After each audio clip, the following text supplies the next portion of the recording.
Hello everyone, welcome back to this channel. In this video, I'm going to show you how to add a butterfly GIF on CapCut apps. Now let's get started.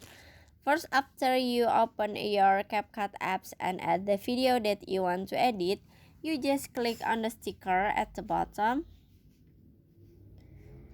And after this, you can click on the flower icon, this one, and in here you can see this is the butterfly GIF, so you just click on it, or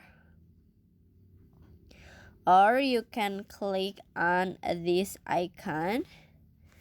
This is the love icon, and swipe down, and in here you can see many butterfly GIF. This is the butterfly GIF. So you just click the butterfly GIF that you want, like this. But I wanna just one butterfly, so this is a delete, like this. And after this, you can set the duration for the sticker until the end of the video. And finish. So that's how to add butterfly GIF on CapCut apps. I hope you found this video to be helpful. If you enjoy with the content, please consider like, comment, and subscribe down below. Bye bye.